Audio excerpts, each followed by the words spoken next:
Okay. Okay. Okay. I'll repeat the question then. Okay.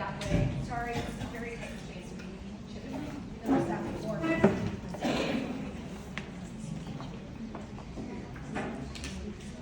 How can we slow this down, obviously, but the second one is looking around the room and we think about BMT and where it's placed. It's alongside of a bunch of communities of color, African Americans, immigrants, Spanish-speaking people. There's not very much diversity in this room, nor has there been in the other engagement sessions.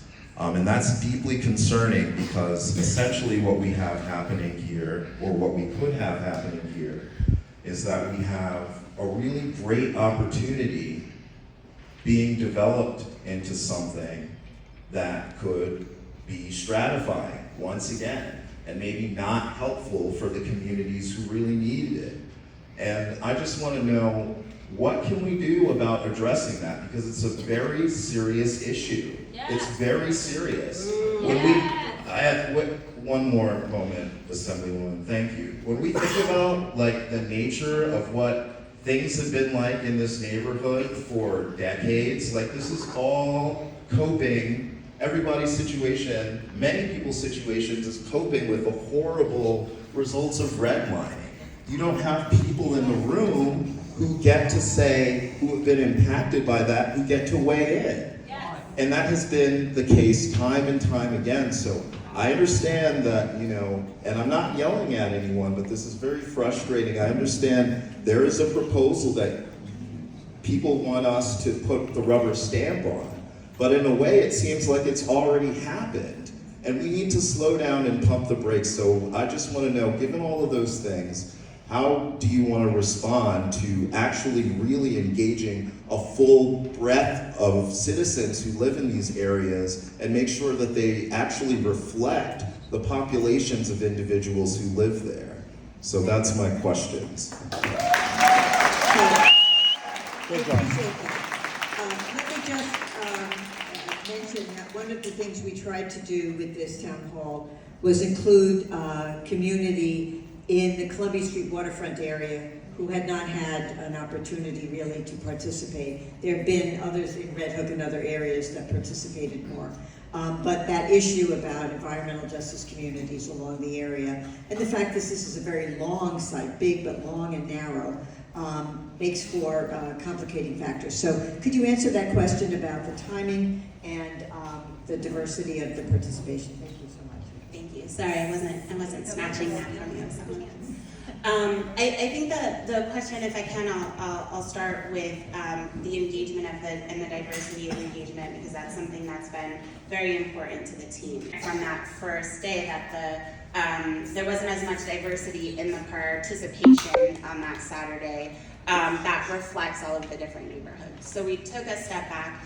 And I would say we diversified the engagement techniques, if that makes sense. So you referenced NYCHA. For example, we are just winding down a series of NYCHA forums for Red Hook East and West, including one that we did in Mandarin with translation, one in Spanish with translation, and one for NYCHA youth.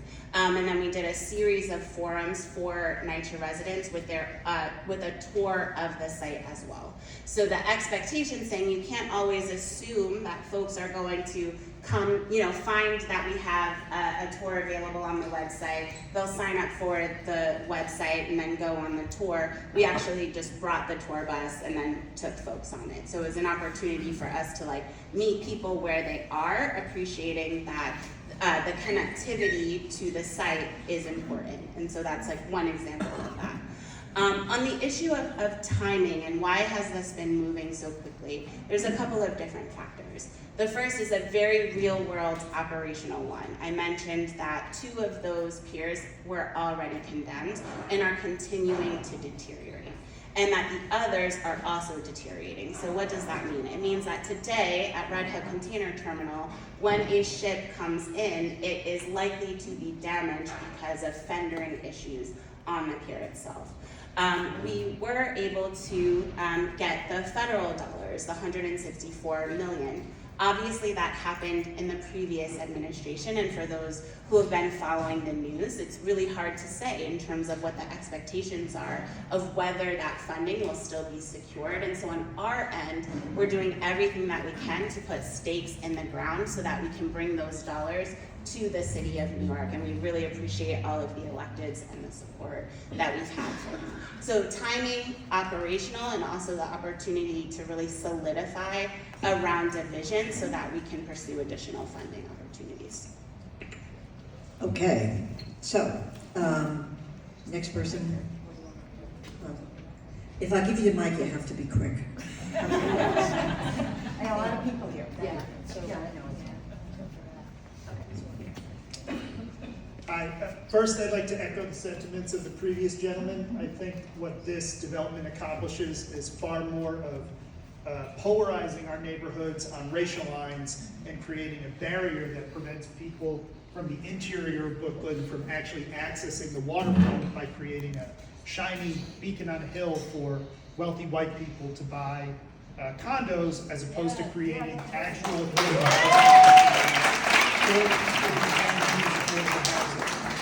movement to use market rate housing to pursue affordable housing is broken. It does not work. It never worked. It is simply a way to line the pockets of developers who run off and move to New Jersey or Long Island, and it does not create affordable housing. In fact, it will increase the cost of housing within existing neighborhoods by increasing the cost of housing. So the question is, whose definition of optimal is being used? In the 4 scenarios given, none of them appear optimal to anyone in this room. Somehow. So where is the gap?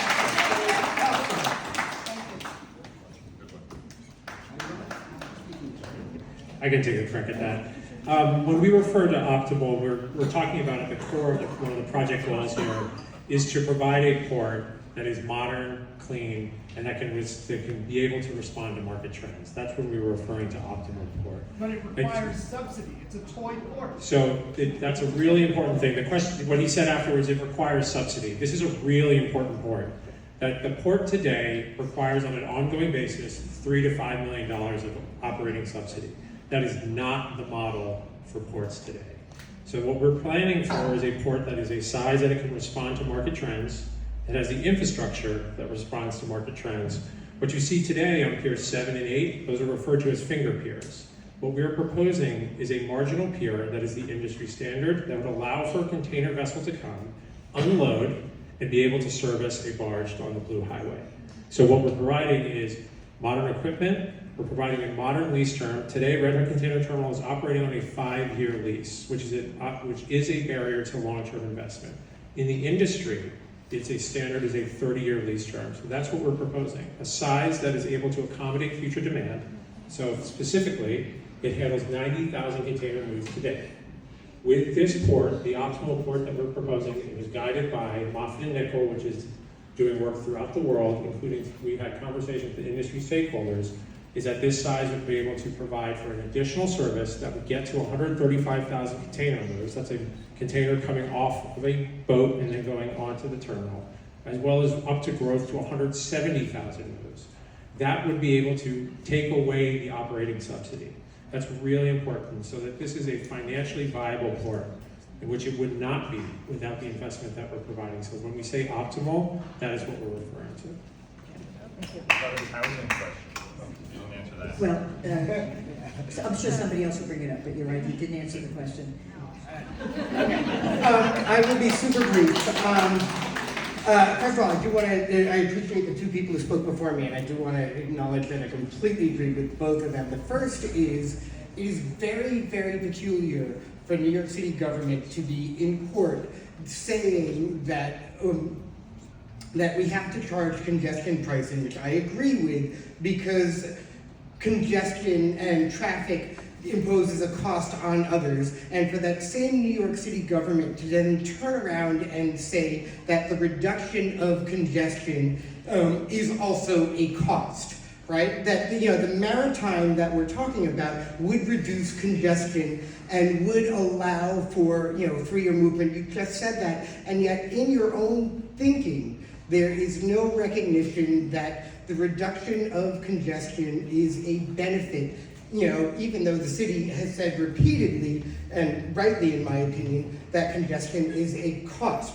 The second thing, super quick, is looked at the census data before I walked over. We have 4,300 people that live between Hicks Street and the water and Hamilton and Atlantic in the 2 census tracts that are there. You're talking about adding 10,000 people, to those units.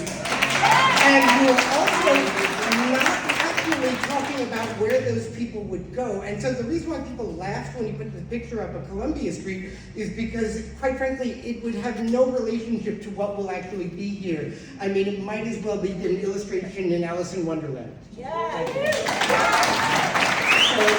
guess the question is, how is this going to work if you're talking about potentially housing that would dwarf the existing community, many of whom are here today, and for many of them, this is the first time they've seen anything, and their lives will be affected more than anybody else.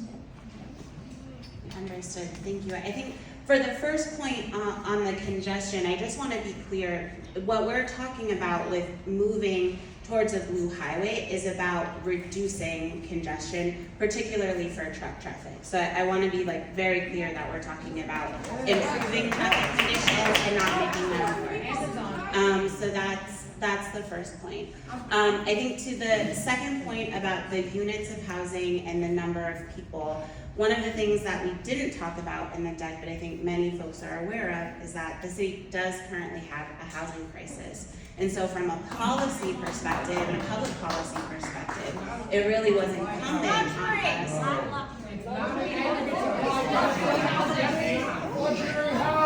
Okay, please don't shout out stuff because it just makes for a mess, right? Let her answer the question. You're free to disagree with it, but please don't shout out because it just takes longer. Thank you.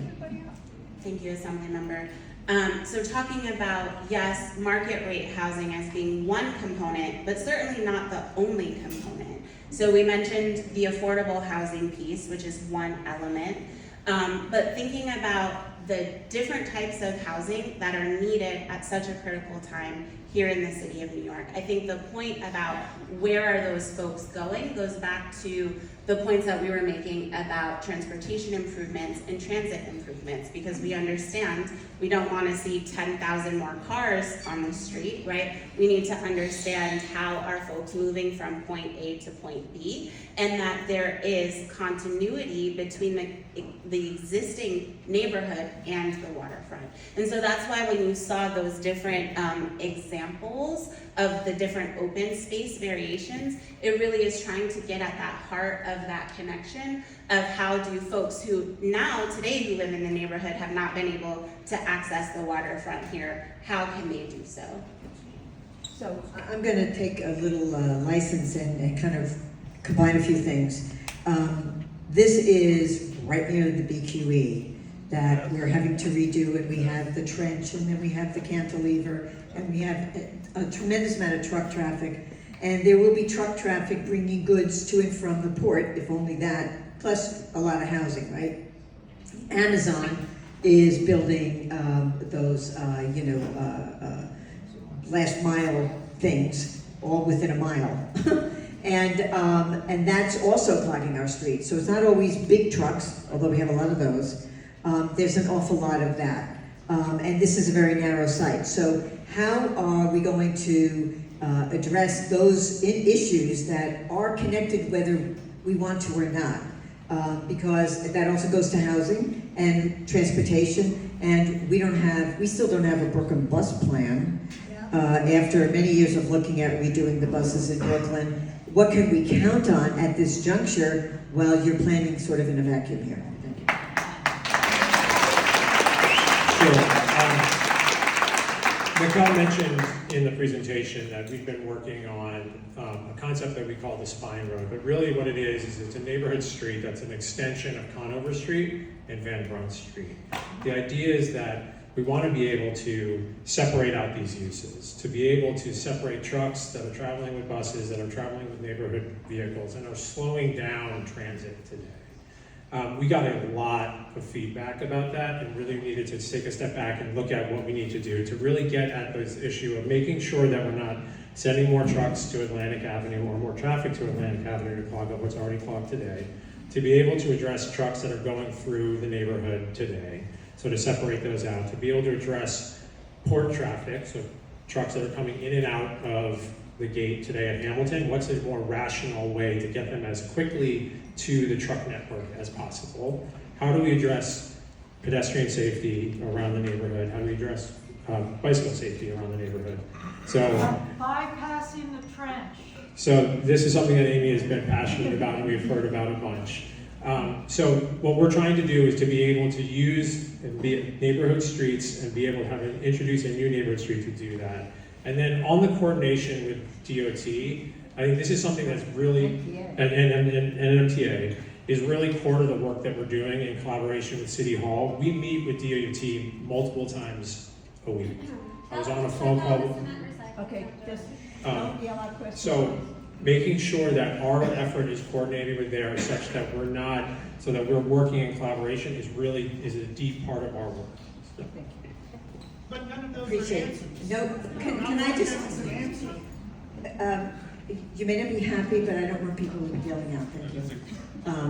Could you, can I? I rehearsed my statement. Okay, I just good. wanted to Yeah, let let's it please, finish. thank you, I like that. No one in our community who is not entrenched in private real estate money agrees with any of your plans.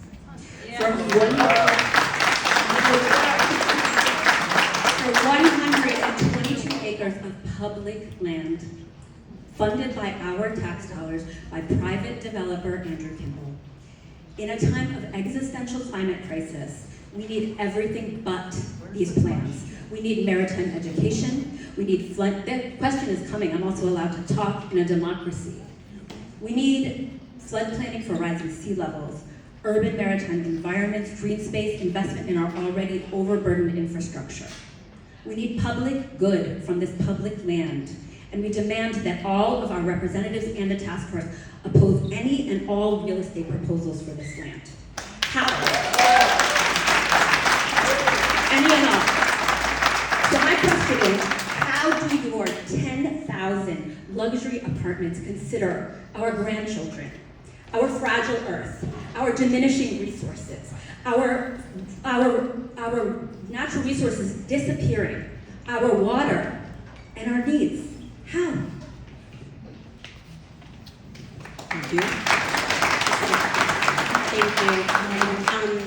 So just one point, because you use the number 10,000, and I know that some material that had been presented to the task force earlier that had different ranges of housing numbers, was in the press and circulated. So just want to be clear again that what we're talking about for the BMT North is 3,800 units, not 10,000. Wait, north or the whole thing? I promise I'm going to finish my sentence. Yeah, but that's So some BMT disadvantage. North is the 3,800 units, and then the proposals for BMT South had additional ranges, and so that put us at about 7,000 to 8,000. So not the 10,000 number, so just want to make sure we're all have the most units.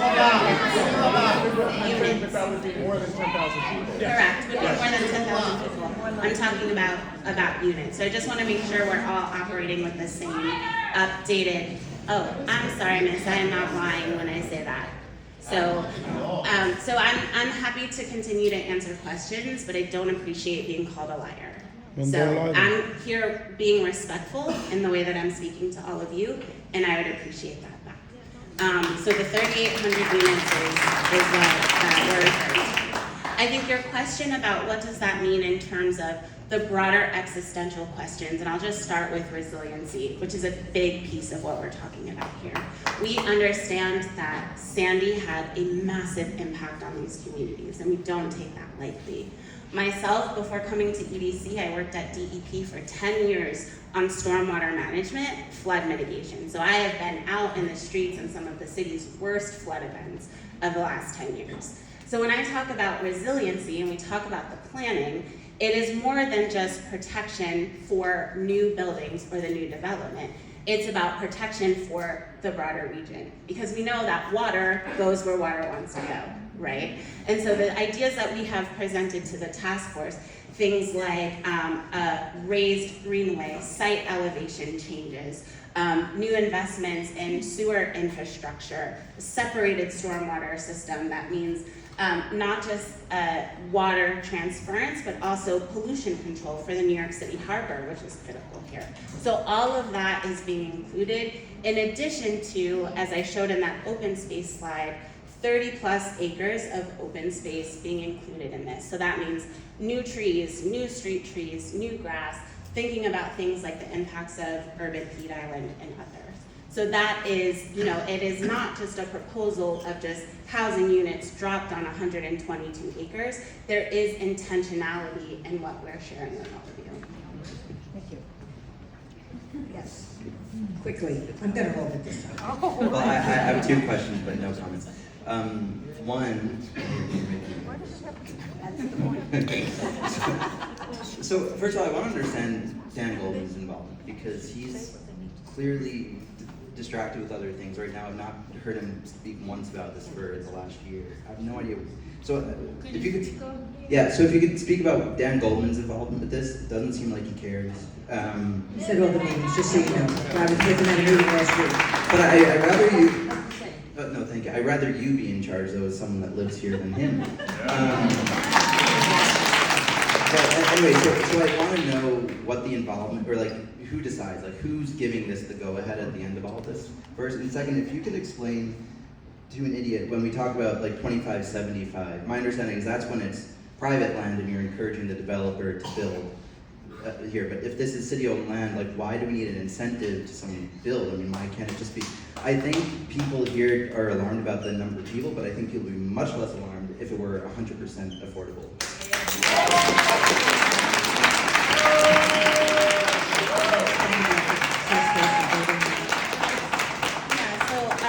I'll start with Congressman Goldman, who's actually been a real partner. He, as the Assembly member said, has been at every task force meeting, participated in some advisory group meetings, and was really instrumental in that $164 million that we secured from US DOT. So very actively engaged in the process. Chair of the task force, and then there's the two co-chairs, State Senator Bernardes and Councilmember Aviles. In conversation with them about what does engagement look like, they proposed the creation of a task force that would have direct engagement with the city planning team, access to materials, the opportunity to iterate. And so there are organizations that we mentioned here tonight, Cobble Hill Association, Carroll Gardens Association, Brooklyn CB6, Red Hook Tenant Association leaders, Red Hook Business Alliance is here. There are 28 of them. Several electeds, because as Assemblymember Matenas and Assemblymember Simon mentioned, they both represent different halves of the site. And so, that happens with the council members as well. And so the task force will actually vote on a site plan. And so that is at this stage, this big, still early stage, because we're talking about planning, right? That is the vote that would sort of allow or would have the process continue to go forward. So that is the next step.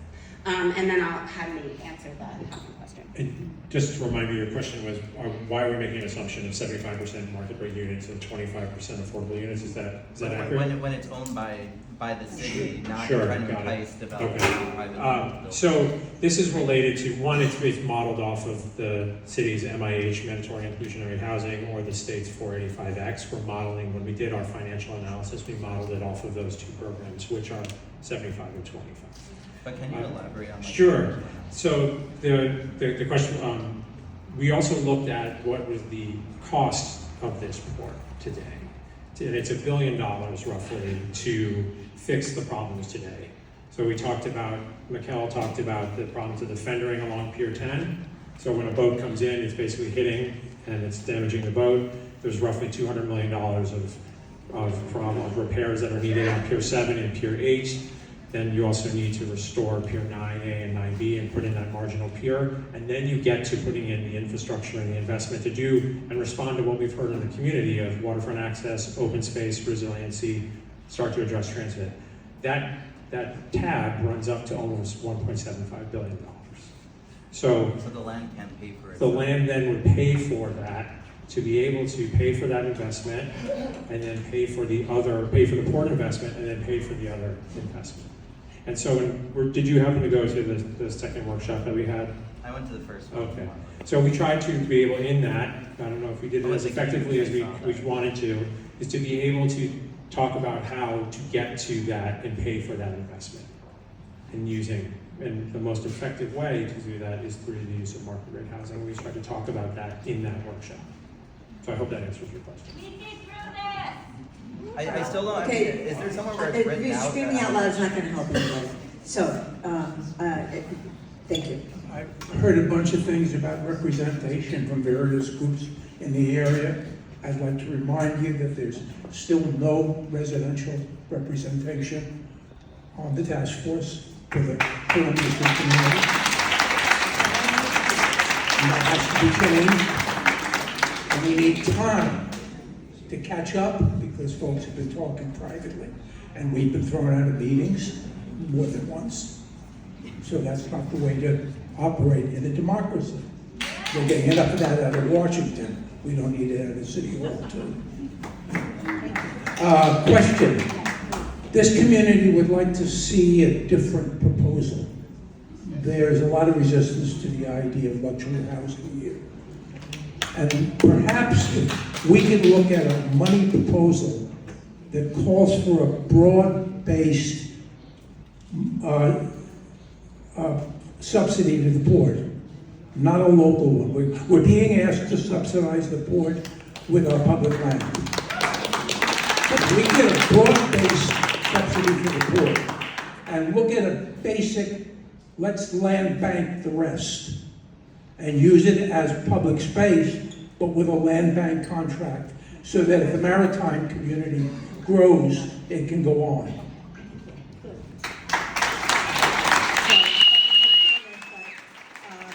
I think that one question that certainly I've heard is the Columbia Street Waterfront Community having representation in the task force. And that's something that we've spoken about. I think it's a real concern. They will be feeling the brunt of what happens there and the construction of what happens there, as much as, if not more than Red Hook in some respects, depending on where you do the sort of Port South kind of thing. So they're very equally impacted communities. Red Hook has been involved, but Columbia Street Waterfront isn't. And it's a small community, but very active and very dedicated, and many, many long-term people have lived here for many years. Can they answer why? Can they answer why? Why there's no representation? I've asked for that before. Because James, who spoke, Right. we turned his name in. We We put his name in, and he was rejected. Come on.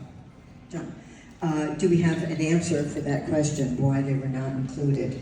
And can we come back and decide to make a change there? So in the composition of the task force that I referenced, you'll notice that almost all of the entities were tied to an organization. So we mentioned Cobble Hill, we mentioned Red Hook Business Alliance.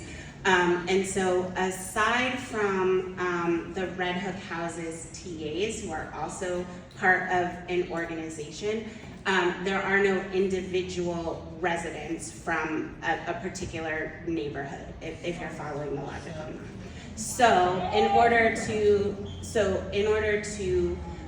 create opportunities for residents to be engaged in the process, we have one on our Community Development and Housing Advisory Group. 63 Tiffany Place is a member of that advisory group. We don't vote. And we have had engagement opportunities that we She have brought sounds as like- close to the community as possible, including at the site itself at 100 Columbia Street. And so there has never been an attempt to not have the residents of Columbia Street waterfront be engaged. That's why we're here tonight, is to have these conversations. Yeah, but look, Okay, so let me. I gotta Okay, talk. I folks, have to folks, talk. folks. Now, I John, have to. John, I have to. I have John, to. John, I have sit down, to. please, John. Why would you turn down a John. guy like James?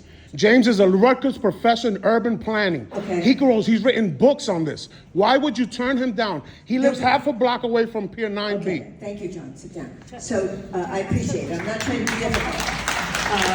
I think John's point is, there are many people living in this area with a great amount of expertise who could be helpful, right? One of the things communities are most frustrated by is they actually know stuff, and they often are not given an opportunity to help solve some of the issues that you're looking at. So I would strongly encourage you to include somebody from the Columbia Street Waterfront District. The community there is very engaged with each other. I would leave to them who they might want to put on the task force. Perhaps it's James, perhaps it's somebody else. I'm not going to make that decision for the community, but I really want to strongly encourage you to make that change to the composition of the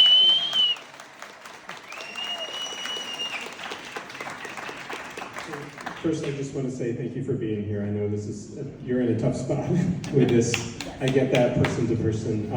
That's a great segue because I live directly across the street from the site on Kane and Columbia. We've been renting there forever. Right now, our building is starting to crumble because of all the construction that's already happening. I know that's a problem all the way up and down Columbia with all the trucks and everything. So that's one issue, is what can those buildings along Columbia withstand, all these old brick buildings, since the concrete plant, which needs to move, is already challenging that. The second question is just, right now the Columbia waterfront population is 4,400 people. Okay, so we're talking about more than doubling that. I don't see anything in here about schools or hospitals or any kind of, so I'm curious about that. Can you address that? So the first question on construction, where we are in the process is working on the planning right now.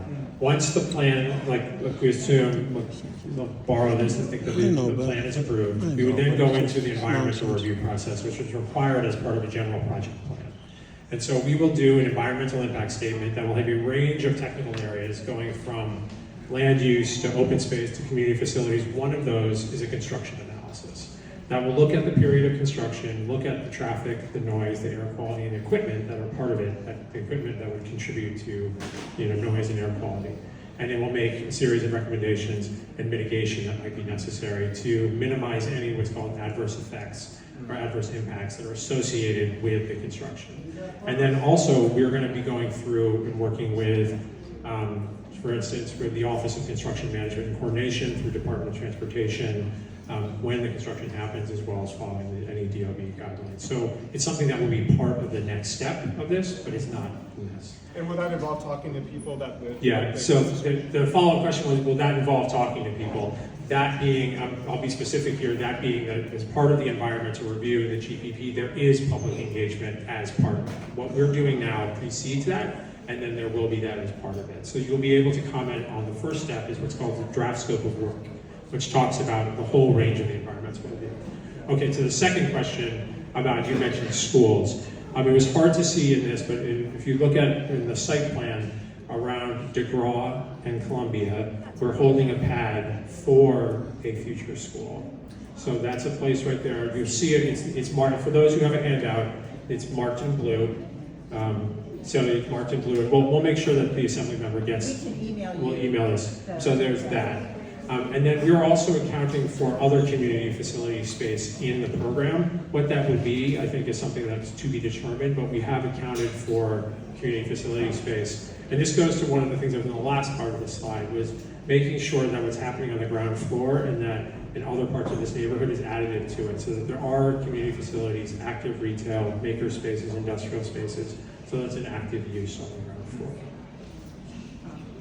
Could you imagine kids I know we crossing have Columbia other Street? questions. I want to thank everybody for your patience and encourage everybody to be brief. One of the things we can continue to talk about, I'm not going to take time now, and that is how to prepare yourself for an environmental impact statement process. The most critical time for community to comment is that draft scope of work. Okay, and I'm sure that we'll have subsequent meetings about that, having a number of us having been through quite a few of those. Can't Okay, we have thank an you. environmental Okay. impact statement for a better plan? Yeah, that's right. Well, okay, they also have to have alternatives, so, okay. So just piggybacking on what Bill said, now I'm forgetting what Bill said because I'm standing here asking the question. Anyway, my name is Leah, and I do appreciate you guys coming here, and it's hard to stand in front of a room of angry people, so thank you. A lot of what you said has focused on community, and you just stated that there is a place for a school at DeGraw and Columbia. I live there, exactly, at 29 Tiffany Place. It's one of the most deadly intersections I've ever seen. Somebody's gonna die there someday soon, and nobody is doing anything about that. Also, directly across the street from that is a cement recycling facility operated by the DOT, who you've said more than once that you partnered with. It is releasing dangerous levels of PM10 particulate silica poison every single day, and 10 years from now, we could all be sick with silicosis. You could be putting children into a school with silicosis, and that will be on the conscience of the EDC and the DOT. My questions specifically are, I understand that you are allowing for mixed-use spaces and for public infrastructure like schools.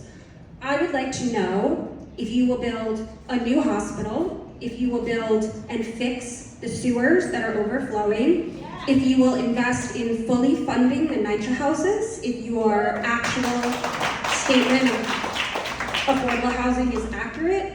Will you build a supermarket that is accessible by public transport? Will you build a bus that goes to Manhattan?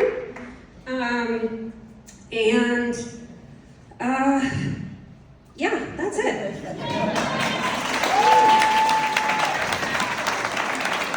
Leah's wishlist. Yeah, thank you for the question. So to your last point, the pieces about the hospital, the sewers, a grocery store, all of those elements are what are reviewed as part of the environmental review process that Nate mentioned. And the assembly member said she's very familiar with this and knows that as part of that process, you have to consider. My question is, will you commit to building those things? That was not just because that was my question. Yeah, well, I will say we will commit to building what the environmental review says is needed as part of a future development, right? So I can't say to you right now, we are absolutely going to have a hospital, all of these different pieces. What I can say is that, to your point about the concrete recycling plant and the industrial uses now, is that if the land use stays the same, those are the uses that would continue. So the proposal, a mixed use proposal, is like fundamentally the change that would occur to sort of allow for the elements that you mentioned. And I don't know if you could see it at that end slide, but there were pieces like retail, commercial, and so you would assume like grocery stores. I think the other piece that you mentioned about investments in existing communities, services or community needs, particularly Red Hook houses. There are, a lot of discussions. The task force has raised this. Obviously, the NYCHA members of the task force have raised this, and so we've been in very active conversations with NYCHA about investments there. And I'm forgetting, you mentioned the schools. We didn't get a chance to talk about some of the ancillary benefits of a change in land uses here. But one of the things that I think is really a unique opportunity is the piece about workforce development. So what could we be doing now to invest in young people for the maritime careers of the future? And so that is, you know, the Harbor School. I see Carolina from Portside is about to speak. There are a lot of different elements related to career development, not just on the maritime side, but, you know, to the south where the cruise terminal is, the tourism side, commercial, industrial. And so when we're thinking about investments in schools, I would say like workforce development is one of the things that's very top of mind for us. And then I would just to add on to that. So we had looked at a program that would include, in response to what we've heard through the outreach of light industrial creative makerspace, things that you would see like in the Brooklyn Navy Yard or you would see in other, in BAT. So really small creative industry in places where you can incubate that and nurture it, that can grow hundreds of jobs. And so we think with that, you'd be able to have jobs throughout. And so as Mikkel was saying, there's both jobs, so we want to be able to prepare people for in construction before, and then get people in a pipeline of jobs so that they can work both in the maritime industries, but probably also in these other jobs. And then there's jobs on the ongoing basis in the uses like supermarket. So we have in the program now about 200,000 square feet of commercial space spread throughout the 122 acres. Answer the question about Columbia and DeGraw. The question about traffic safety at Columbia and DeGraw. So I frankly, I don't know the issue, so I would have to say like, I wouldn't be able to give you an answer, only that I used to work at the Department of Transportation, but we would be certainly, it's something that I know that they would be looking at through their school safety unit. If there was a school there, they would be working on that at the point at which it's and we certainly do not want to have something where it's additive to a problem. So with in the future development through DOT school safety, there would probably be a plan. There's a whole chapter in every EIS on traffic and transportation to see if there's non-mitigatable adverse impacts kind of thing. So that would be in that. I personally don't want to wait until that to have a lot of these things sorted through, but that's just me. There you go. Hi there. In an instance where not a single unit of housing is constructed, what is your analysis for the next best revenue generation to support these plans?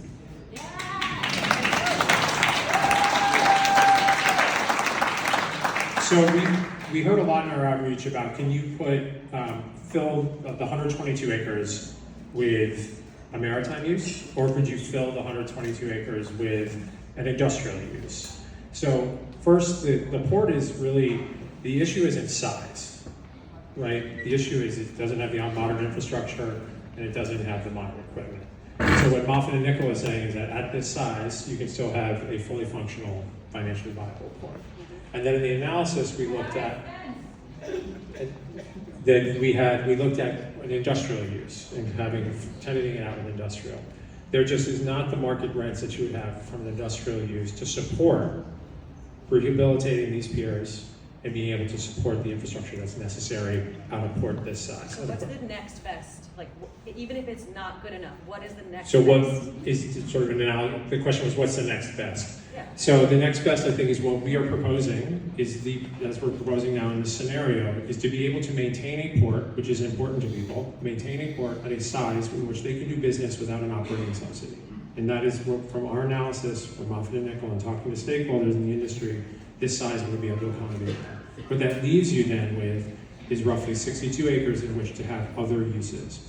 And so given what Mikkel was saying about the housing crisis, being able to respond to climate change, and then provide things like open space and waterfront access that today are not available, and to be able to do that in a way that is financially viable, that's what we have on our preferred scenario right now. You looked at the pot farm idea? The question was, did we look at a pot farm? We did not look specifically at a pot farm. Okay, well, that sounds like a good idea. But we did look Let's at look green at platform. roofs. Okay. The night's young. The night is young, right, exactly. So let me just say one very brief thing about those. We want to hear all your ideas about, like, pot farm looks good to me. But also the fact that, you know, as much as we can get our hands around this before we end up in an environmental impact statement process, the better. And so the more engagement we have with people, the better. So just keep asking your questions. Thank you, Assemblywoman. My question is about the balance of new home building and ongoing port use. pot farm notwithstanding. I live a few blocks from here in one of the cheapest market rate apartments in the neighborhood, which still takes up more than half of my income as a public interest attorney. So I believe that the housing crisis is currently one of the most important issues facing the city, and I'm happy to see a plan that seems to take it seriously. You answered part of my question by estimating the current subsidy that goes to the port in the range of $5 million per year. What I'd be interested to know is what, if anything, would be the ongoing expected subsidy burden, and what, if anything, would be the expected return to the public coffers from housing development.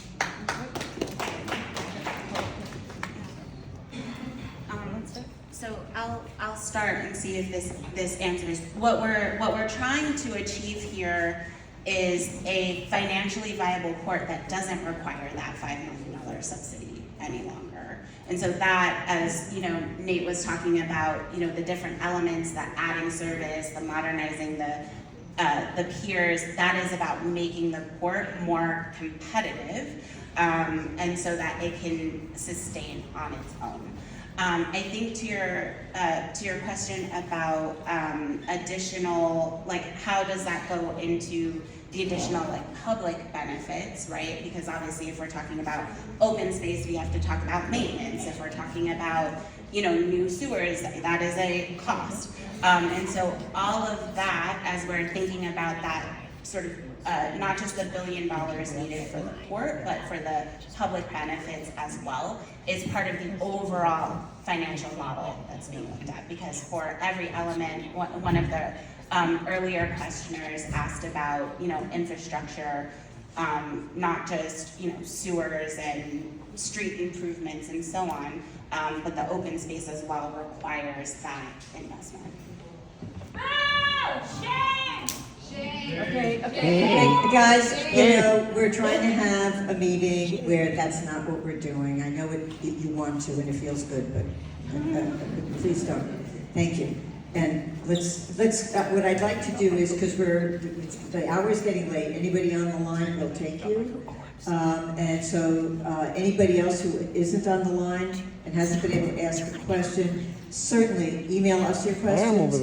Fill it out on an index card. We have index cards for people, and we will make sure that those questions get answered. Whether one likes every aspect of the answer or not, we will make sure that there is an answer. Thank you. Hi, my name is Carlina Salguero, and I'm the founder and executive director of Portside, New York. Thank you.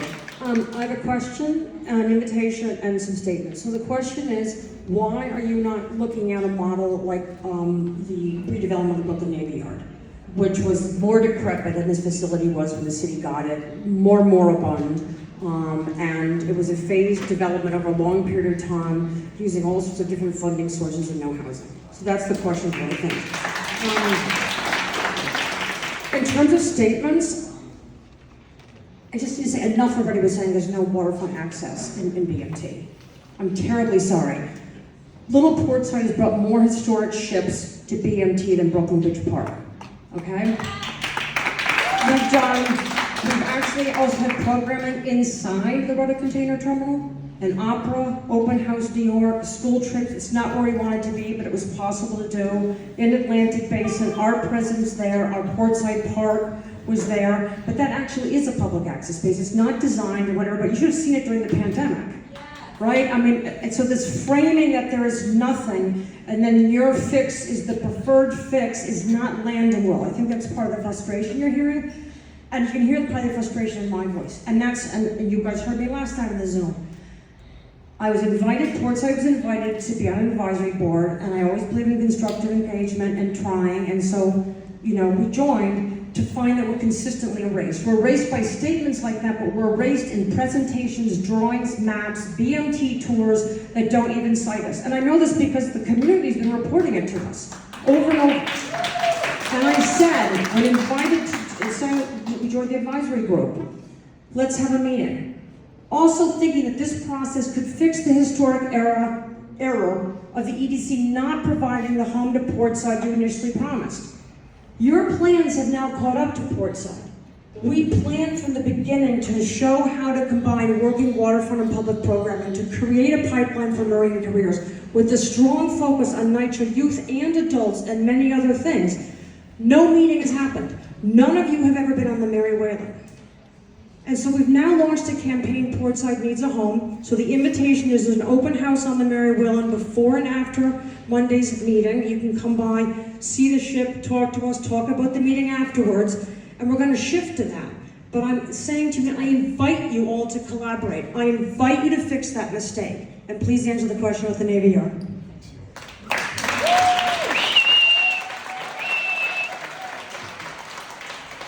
So, Carolina, I mean, just to, because I was the one who said about waterfront access, I don't mean to minimize Portside. Said all the time in every EDC presentation. I hear that. No access and no program. So stop. I 100% hear that. It was, Stop. so the question about Brooklyn Navy Yard and looking at the Brooklyn Navy Yard, I think what we're trying to do is literally, you know, Andrew Kimball, our president, was the president of the Brooklyn Navy Yard. Head Gutman from our Head Gutman is on who's the chair of the board now, is on our task force. So those looking at those models and looking at what those have done in terms of generating jobs and the industries that are there is really what we are looking at. And also that's the genesis of being able to really focus on having manufacturing light industrial space within the program. But there's no housing in the Navy Yard. Housing wasn't used as a tool. Sure. I can't speak to the level of need that the Navy Yard had. I don't know it off the top of my head, but I can say unequivocally that having the amount of need that is there today would not be able to generate the revenue from industrial uses to pay for that need. That is something that we looked at deeply in our financial analysis and provided to the task force in January. Okay, another quick question. Hey. Hi there. I wanted to know a little bit more about the climate resiliency aspect of this project. How would this affect the flood map going into like Red Hook? How would this affect people who are living like in a flood zone right now? I appreciate that urbanization brings a lot of like walkability and more accessibility to the neighborhood in that way. People making fewer car trips. But are there other ways? What else can we do to increase accessibility to the neighborhood? I've heard increased ferry route, but that's pretty unreliable and not really that satisfying an answer. And finally, I've lived in New York City for 25 years. I've seen my working class neighbors get pushed out by gentrification and to build like high density housing. And like for once, we have an opportunity not to displace people, but to displace toxic concrete recycling facilities and condemned plants. In my opinion, the NYC and the EDC has a generational, singular opportunity to fix the housing crisis and should build sky high. Thank you. Well, that's not a popular opinion. Right? One of the issues that has come up frequently is housing, and this issue about market rate, which in this neck of the woods, market rate is luxury. That's the way it is. And the burden of that housing being in this area, when in fact there's lots of places where housing could be built, right? That's not your job, but nevertheless, that's part of what's, I think, informing people's concerns about this. So I'll try and remember, I think I heard 3 parts to the question. The first on climate change. So this has come up consistently, and what we're proposing is to be able to protect to a 2100 100-year storm. So that would be a combination of what Mikkel talked about earlier with integrating that into the spine road and also integrating it into the buildings themselves, as well as having investments at the marine side. So being able to protect at the marine and then be able to protect the upland area. And so then we're also, though, something that hasn't come up, but we are in close coordination with the Department of Design and Construction, NISM, and then also DEP around how we can build off of and complement Red Hook coastal resiliency. So that will continue forward because it's an important project. We want to be able to go beyond that. So that's on climate. The second question was it around transportation? Okay, the ferry. Okay, so fortunately the ferry is under EDC control, and so we are certainly the service. We can fluctuate the service as there is increased demand. And then with New York City Transit we want to be able to connect people as quickly as we possibly can to transit using buses, or be able to also then provide other modes of transit, other modes of transportation. So how do we integrate with the Brooklyn Waterfront Greenway to be able to do that? And then was your third question, remind me, was about housing? Build sky high. Build sky high. Okay.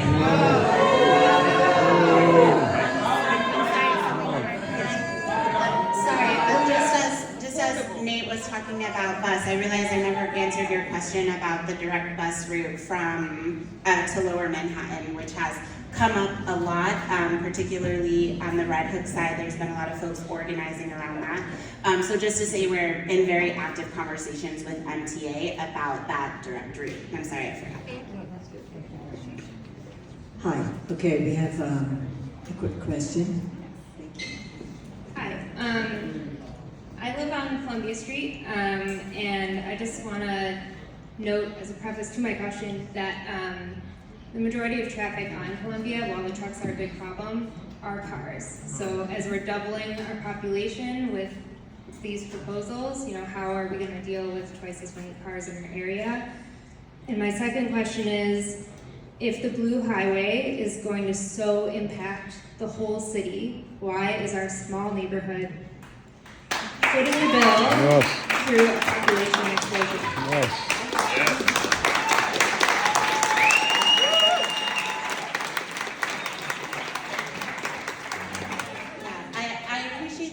Because even how you worded it has come up in different forums, and this the idea of a community bearing a burden for a citywide good. And so there's a couple of things I want to say about that. Is that right now that burden is being borne, but in different ways. So, for example, on the truck traffic side. What happens right now is that goods come into the Red Hook container terminal. They are barged from Brooklyn to New Jersey, where they get on trucks and they go from New Jersey to the Bronx, to the Hunts Point Food Distribution Center, where they are unloaded. Your local grocery store, other local grocery stores around the city then go to Hunts Point Produce Market, pick out their produce, put it on trucks, and then bring it back into your neighborhoods. And so that is a burden, right? There's environmental justice impacts when you're talking about truck traffic, not just in the South Bronx, but in other communities. And so I would encourage you to think about the opportunity here to move things to the Blue Highway as a way of, one, reducing some of those environmental justice burdens, because moving things by water versus truck is much more environmentally friendly. It also thinks about there is a burden when it comes to career pipelines for certain populations of New Yorkers as we think about affordability here in the city, as we think about job opportunities. And so when you have the opportunity to do maritime careers, to do commercial industrial, the way that Nate laid out, it is talking about family sustaining wages and jobs for young people, not just future young people, but current population. So thinking of it as like the community needs is the way that we've tried to approach this effort. And I understand that that's not a satisfying answer, but just to give you a sense of how we're thinking about all of these different pieces. Cars. No, the question, you're describing how important it is and how impactful to the whole city it is, which I 100% support.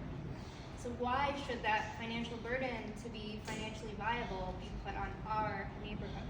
Yes. Right. I don't know if I'm going to be able to provide a satisfying answer to you, but what I'm saying is that because the port exists now, right, and it has all of these challenges now, and we have an opportunity to invest in the future of modern maritime, that's the approach that we're taking. But I absolutely understand. Yeah, but she said, why are we paying for infrastructure? It's a simple question. Why are we paying for infrastructure? I think that people, you know, they're concerned that the housing is subsidizing, building out this whole thing. And it's on our footprint when it serves the whole city and other parts of the city. And that's, I think that's still what people are saying. So I think that message is clear, that this is a real concern. Okay, thank you very much, I appreciate it. Thank you. My concerns are around the way this housing is being spoken about, and it starts to feel like this is just part of the program because the housing part is being spoken about in the past tense, like it's already decided, and that these are mandatory visits so we can say we went to the community, we spent time, we heard your feedback. That's what it feels like, especially when I hear things in the past tense. When I hear the question about, well, is it 10,000? Well, it's 8,000. I used to play a game called Spades, and if I had 8 books, I had 10. So 8 is 10,000 people. But what's going to be the impact of that is we're bringing in a whole new community into our community. And it's going to be those people who live in the new buildings looking at the old people who have been in the community a certain way. So it's not creating community. So I would ask, were there considerations for things that would create community, create the economic force that's needed to sustain the port, as well as build into these things? And I myself came up with a proposal, and I would just ask if it could be considered. We could have something similar to, because Brooklyn Bridge Park is nice, but in the winter, it sure closes down. I do not play basketball in 20-degree weather. There's no indoor facility. We have legends from this area. We have a Carmelo Anthony. We could have a Carmelo Anthony sports complex and entrepreneurial center focusing on maritime development, right? We can have something that says people from every area of the neighborhood come together to this sports complex that generates money, television dollars. There could be corporate events going on. There could be a variety of things, but youth working, job development, and so on. So I ask that that be considered instead of building. And I'm not saying no housing, but let's cap it at a certain amount so that we can have human level housing, not these tall towers where nobody knows each other. Cap the trench. Right? So imagine we have something similar to a Chelsea Piers where we could have indoor activities year-round, youth working, youth being developed, generating income. I looked up the numbers, and we could build that for less than it would cost for all this housing, generate just as much, if not more, money for that. And then instead of having everybody just coming into our neighborhood and overcrowding it, we can have people come in and add to the viability of it and go back home. And we'll take 5,000, 4,000 new homes spread out on a low level. So the last thing I'll say about this and with how we came up with this concept and speaking with others is, we talk about access to the shore and access to the views. Having something like that down there brings community all to the one place to share the view. Share the view. Share the view. And please, consider this. I'm willing to talk about it. I have the numbers, and we have the ear of Carmelo Anthony's people. Let's make this happen. We can have something that says the EDC is changing the way it's viewed and going to listen to community and do things for community, and that's the invitation. Is that considered? Thank you.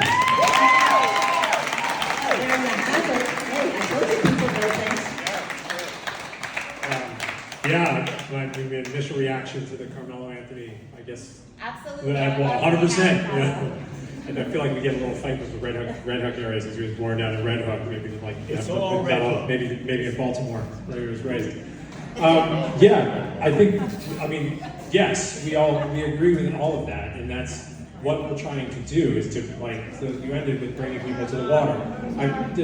That's exactly what we talked about on Pier 7. We didn't show it tonight, but there's a corresponding down in Red Hook to be able to people bring directly to the water. And then to have something that ties those pieces together, to have, be able to have uses that maritime with a workforce program coupled with it. Something that's for kids that exposes them to that industry and gets them into that job. That's very core to what we want to do at UBC. So I would say yes, we agree with all of that and want to support it. And then in terms of this is a distinct neighborhood. Separate from what's there today, I would just offer that what we're trying to do is to be able to have a place that is together with that community. Like, what that means in practice, it's going to take time and it's going to be organic, but to be able to have those parts. We talked about a school, we talked about community facility space, we talked about open space and housing together. And so I think there is something to be said for, there are people, you've talked about the luxury housing is not what people want, but there is a housing crisis, and there are people that need housing. And so you need to be able to provide that housing, and to be able to provide it to people who want to live in this community. And so those are also people whose voice is not here tonight that we want to be able to serve. So I would offer first that yes, we support what you put out there, but also for the people who are not here who need housing, that this. So we can do the housing thing, yes, but the numbers reflect an old school So, model. I appreciate We had Atlantic that. Terminal, Right. and that wasn't exactly as done as said, and the school over there never reappeared. So we have to say, okay, there's a chance to get it. And Atlantic Commons right behind there that was built 30 years ago was actually a great program and nobody was displaced, but it's small, right? It's those small units and it was very, very effective. So I think that there's a lot here and I encourage people to keep thinking of creative things and talk to wealthy people you know who might be able to put like a lot of money into building something here. Oh yes, I'm sorry. Oh, also, I do want to mention that Councilwoman Alexa Aviles has joined us, and she did about a half an hour ago, but I apologize. I didn't see you, so it like went off my head, you know. Thank you. Sorry, there's like so much to respond to by the time I got up here. Just like general question, have you guys ridden the B61 at all? Yeah. Last week. Awesome. Were you stuck in traffic? Yes. In the afternoon I wasn't, but I know it's... In the afternoon? Okay, cool. Have you taken the B71? Yes. Or the B57, sorry. Okay, cool. Oh, you want me to go? Okay. 71 was right. Sorry. Okay, I guess, just like a couple things, like, I've heard, oh, here we go. I've heard a lot of people in this neighborhood say they don't want Red Hook to turn into Long Island City. I looked on the EDC website and Long Island City has 5,000 units added to that area and 60% affordable. So I know the numbers for Red Hook are much higher than that and less affordable housing, although I don't know if that affordable housing is guaranteed. People seem to think that there's not affordable housing over there. Also in Long Island City, there's not a lot of bike parking. Just thinking of like the health of a neighborhood and public transit and how people get around. I saw like there in the mock-ups like parking, like big P's and like parking on some of these mock-ups, but I'm hearing you guys talk about talking to the MTA, but you know, about the new bus, but like are you guys thinking about the neighborhood and connectivity and all of that? And like, I think we want to hear some promises, you know, and commitments of additional service and restored service, because the MTA talked about cutting the B57 south of Atlantic. There's a lot of elderly, there's a lot of working class people in this neighborhood, and the B61 is one of the main arteries out of here, and it's stuck in traffic largely. So I would love to see that, because I know this project is being managed by the state, so I would assume you guys are close to each other. So if you guys could talk about how you expect people to get around with all the additional people that are expected in this area.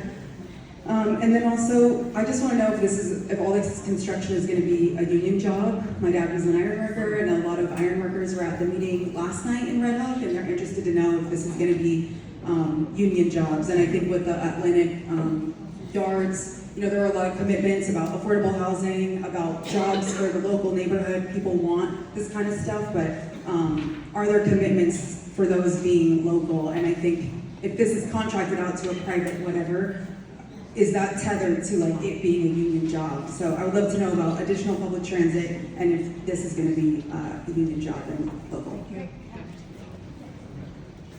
Thank you. I really appreciate those questions. The first piece on transit, the reason why you hear us talking about the conversations we're having with MTA and the proposals is that, again, like this is not a fully baked plan. We have proposals out.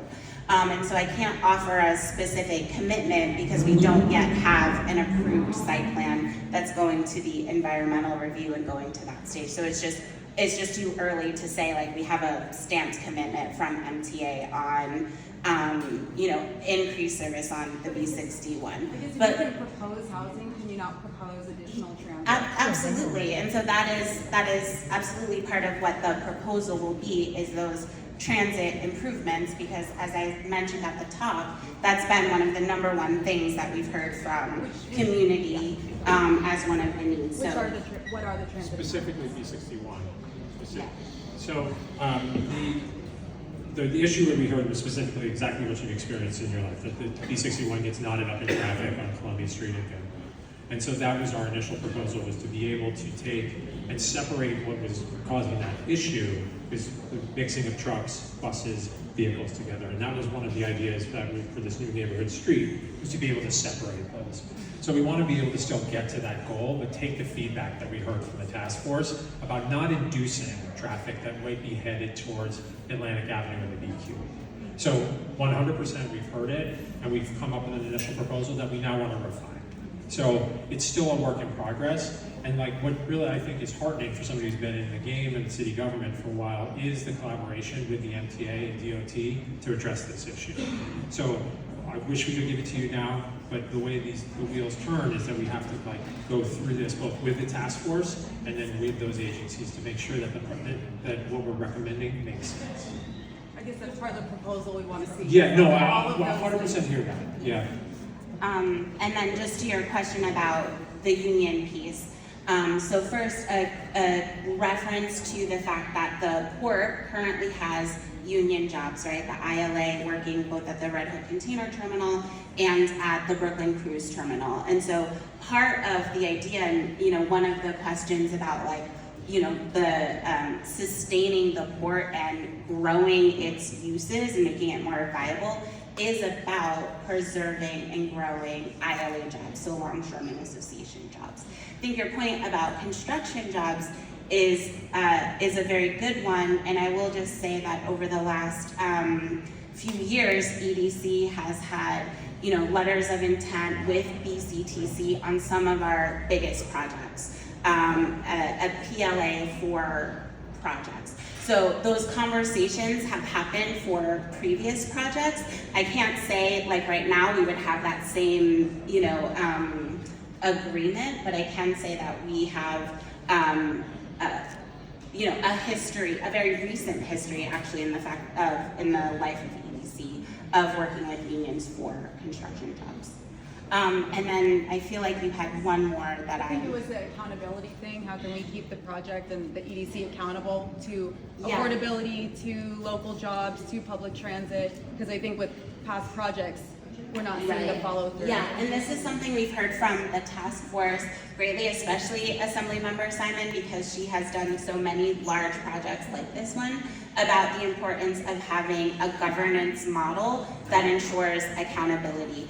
We have seen really interesting models for this, even with EDC projects, community task forces, advisory groups, regular updates. We've heard from stakeholders about the Gowanus rezoning oversight as being a model. And so in conversation with the task force, there will be a proposal for governance and accountability. We have 3 people and 15 minutes, not even. Let's go. So the B61, it's New York Maritime Climate down here. Have you considered adding actual bus shelters as part of your reevaluation of this? It gets really cold when you're waiting 20, 30, 40 minutes for a bus to show up.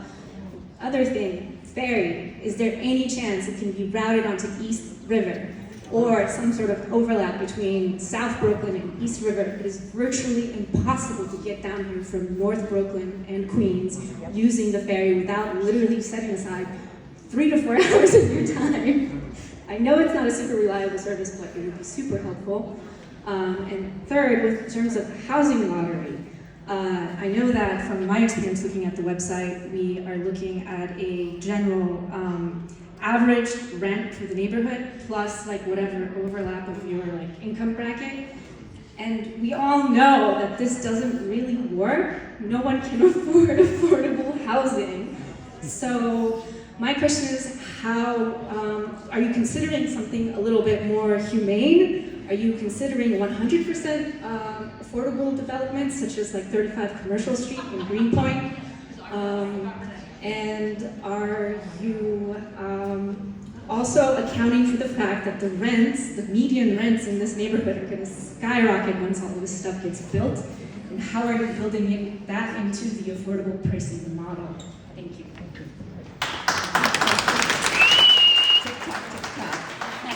Sorry, Assemblymember. I would say we have not talked about bus shelters just yet, but as I've said, I've been on the B61 in those 20-degree weather, so I hear you on that.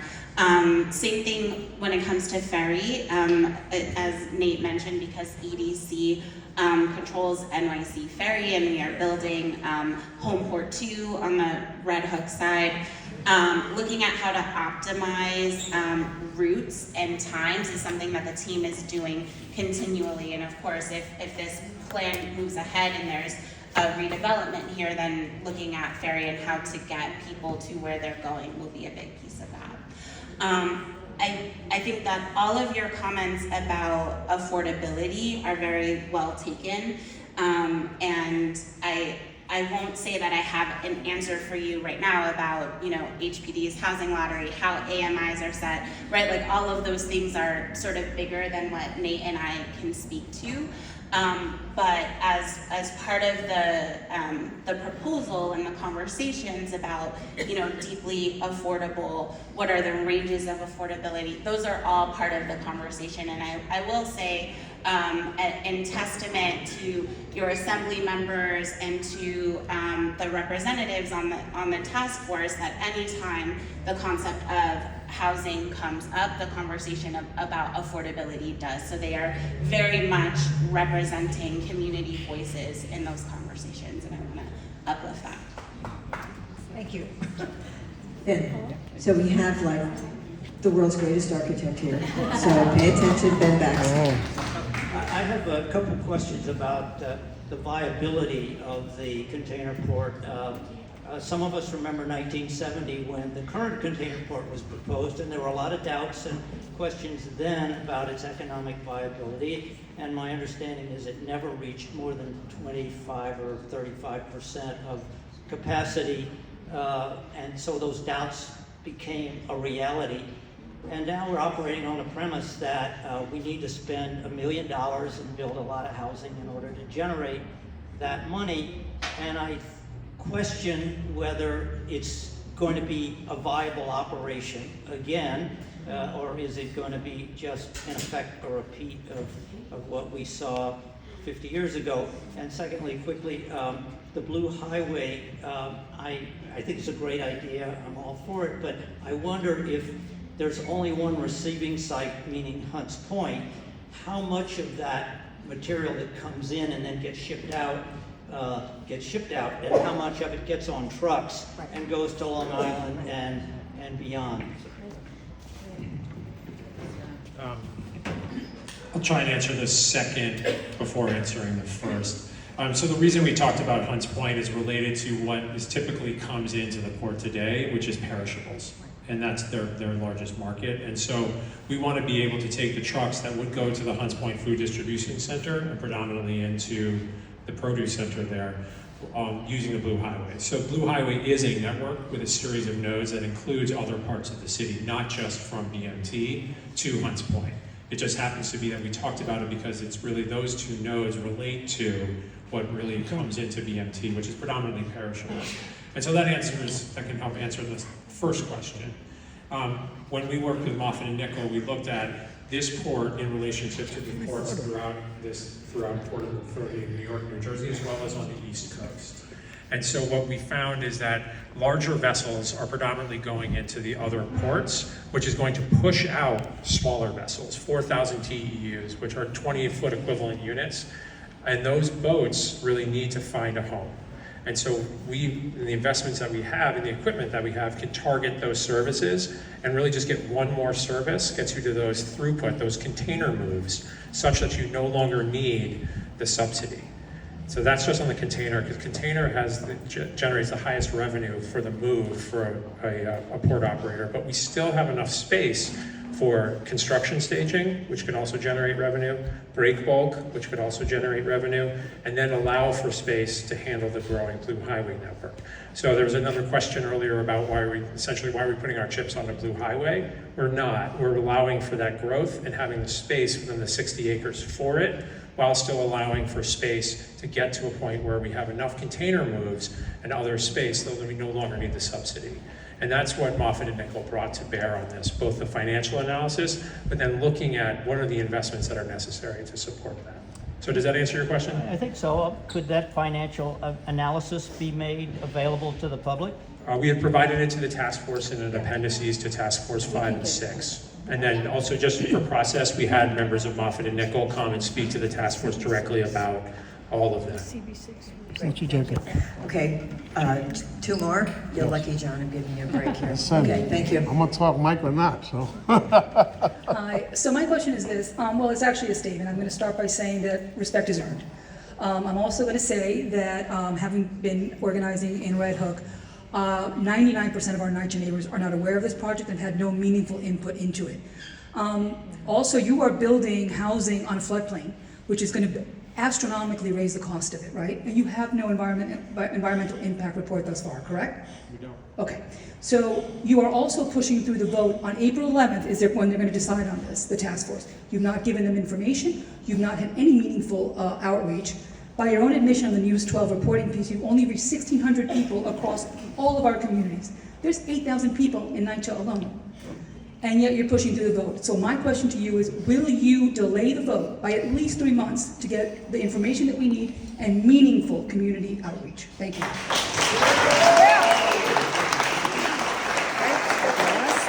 I don't even know what to talk about. There's so much. There's so much. I don't even know what to say. There's so much. So the short answer on the first is no, we need to keep moving forward. And I think it's really related to the...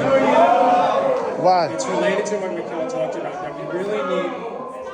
So we need to be able to have a plan to be able to, for the future of this site. So I just want to say that. I hear you 100%. So, and on the second point, on your first point, we have really tried to, and Mikhail outlined the steps that we have taken, including we literally went door to door knocking in the buildings. And so we did this. We did this before each of our workshops. He's referring to that. He's referring to that. This is something that we took to heart, and we, as Mikhail talked about, flexed the ways in which we were able to engage with people, including going directly to the Tenants Association, including knocking on doors. So we heard that. So that's, I think that is what we tried to do. Whether people took us up on it that was up to them, but we tried to do this because we heard it. I hear you. So I think everybody agrees that we need more time. Part of this is apparently an issue with regard to the timing of getting something that they believe is needed to the feds. Now, one challenge, of course, is will the feds be there? Who knows, right? But it's hooked up into this concept, the federal grant. And so one question is, what actually is it that will be given? But because there's a lot that needs to be done between here and there anyway. No matter what you say to the feds at this juncture, there's going to be a lot of changes and there's a lot of stuff that'll be done. So at this juncture, we don't know what it is we're being asked to vote on at this juncture. So we're hopeful. I personally, and I think many of my colleagues share this, that we think we need more time as well. But so that is something we talk about often. You should know that, and we'll be figuring that out in the next couple of weeks. John, and this is our last question. Thank you very much, John. Okay. Question. I want to thank everybody. I want to thank you for coming, Marcelo. You guys came all the way from Albany out here. You came all the way. Alexa didn't even have to be here. She's here listening to us. Thank you. Thank you to you guys too. If you've done all the math, right, it's just something I don't even know what to say. There's so much to say. But as I'm sitting there, you've done all the math and everything. So what are these apartments going to go for? Because I'm sure then if you know exactly how many you need, then what are these rents going to go for? What's a market rate for waterfront property? I think we'd have to get back to But that's amazing, right? Because you know exactly how many units it takes, but then you don't know what the numbers. It's crazy. There is an assumption. There is an assumption that other members of the EDC have. We don't know it off the top of our head, John, right now, but we can certainly provide that to the Assembly. All right. And then the next thing is not even, because I'm gonna ask a question. You're gonna give me some mumbo jumbo, pretty words, salad, and so I'm just gonna say something else. We live with the travesty of the BQE 70 years ago, right? 70 years ago, this mistake was made here, and we live with it every day. And that's what we're trying to avoid here, to rush into something. Right now, you want them to vote, and you're redesigning the spine, trying to figure it out. How are they going to vote on that? You don't even have it figured out yet, which is crazy. But so we have to live with that 70-year-old mistake, right? And we're trying to avoid for it not to happen. But that creates an opportunity here, because we've been talking about capping that ditch, right? Capping the ditch and creating housing there. That's 10 to 12 blocks of city housing that you can build housing, right? So this could be a win-win-win, because you keep talking about, why am I feedback? Oh, so, you hold it. Might have to pause the Instagram. I'm sorry. So, you like that last name, right? So, yeah, it could be a win-win-win, because like the Blue Highway, where are my longshoremen guys? Look at them right there. Now, those are good jobs, not the Panda Express jobs you want to bring. Those are real union jobs, right? So then, if the Blue Highway, right, and all this and all that is wildly successful, you've choked them, because you've only given them that little area right there. You've built housing. Like, you're not even talking about doing this in phases, which would make a little more sense to see how viable it is. You could have put RFPs out just to see the interest, just to see what the private sector has come up with this area. But you haven't, right? Like, all this questions and everything is built on a premise that you've set up. You've created a Rubik's Cube, where the only way to solve it is with your end scenario. Like, you kind of reverse engineered it. And that's what people have told me, that this seems more like a transaction than an actual urban planning exercise. So anyway, back to the win-win-win. Maritime gets their space, right? So they can grow, and if it doesn't work 10, 15 years from now, then maybe we talk housing then, but give that a chance to, you haven't given it a chance. For they're getting 5-year leases and all of that, it just doesn't work. They try to kill it. They've tried to kill it for years, right? And it won't die. It won't die. Look at them guys right there. It won't die. So give that the space, cap the trench. We're breathing this air in. It's killing us.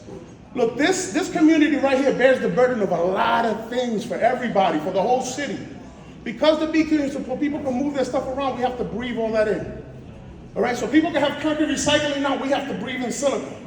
So that the helicopter gets through, we got to deal with helicopters flying over us. It's like everything, the last mile thing, trucks going through us. It's just everything. We bearing the burden for everybody. And now this comes up, and now you want us to bear the burden for this too. For the state to only be offering $15 million is crazy to me. It's absolutely insane. When, she went to the Buffalo Bills Stadium, there was $850 million for that. Right? She wants the city of Yes to pass, $1 million popped up out of nowhere. Right? We're building the biggest jail in the world right there in Chinatown. Nobody, there's no subsidies or nothing. The money just appears. So now we need to pay for our own infrastructure, which is crazy. It's a regional thing, right? Supposedly that's why the GPP. So it's just a lot, the win-win-win scenario, 3 things: cap the trench, build over there, let the maritime, whatever, and we can solve a lot of issues all at once. That man, where is he? That's an interesting idea that should be explored. There's a lot of ideas here, but you haven't allowed for that. When have you let us propose ideas? Every time we've had a workshop, this is what we're doing now, more housing, more housing, more housing. But when have you allowed us to give you ideas? Okay, that's a question, so there we go. He's gonna say mumbo jumbo, jumbo jumbo.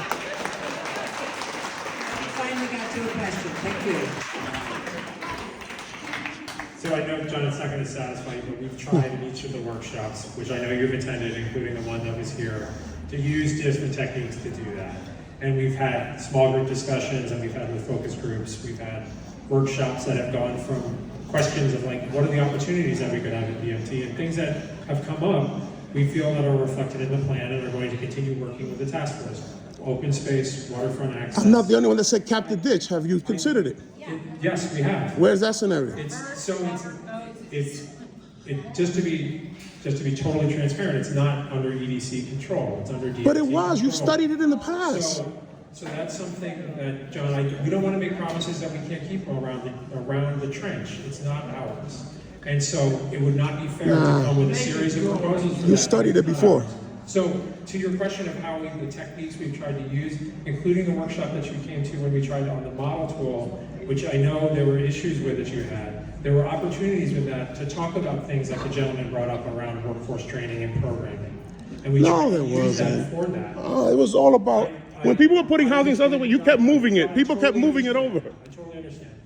And so we have tried through that. And I know that's not satisfying, It's not true. but that's what we have tried. It's not true. And so it's also coming to these events. And then I have to say, John, I have offered to come to 63 Tiffany to give presentations. See, but you did. But no, wait, I want just to finish.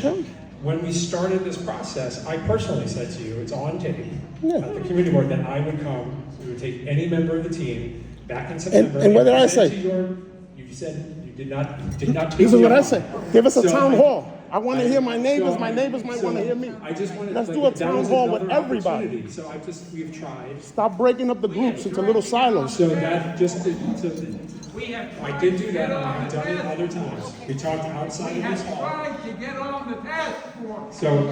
So that's what we have, those are the techniques we have used.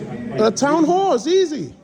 Everybody. Here we are at the town hall, and All neighborhoods. I do understand, okay? But, so let me just say this. Let me thank Nate and Mikkel for coming. They've been here for 2 hours. It's not an easy job. I want to thank all of you for coming. I want to thank Assembly Member Marcela Matenas and Councilwoman Alexa Viles and the other elected officials who co-sponsored this. Our staffs who are here, I said in particular, who did yeoman's work. Poor Suzanne's been on her feet all night long. And, yes, right. With a wire. Let's just say that this is a continuing conversation. There's a lot of pieces to put together here. There's a lot of frustration on the task force as well. And we're asking a lot of the same questions. So it's good for me to know that the questions you have, the concerns you have, are very much those questions and concerns that we've raised. I want you to continue to do that. I love the Carmelo Anthony. Right? Idea.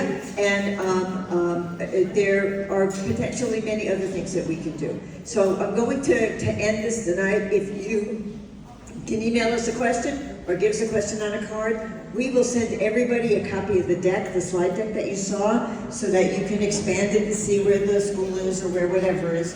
And we'll make sure that you get that. Just make sure that we have your email. If you've RSVP'd, we have it.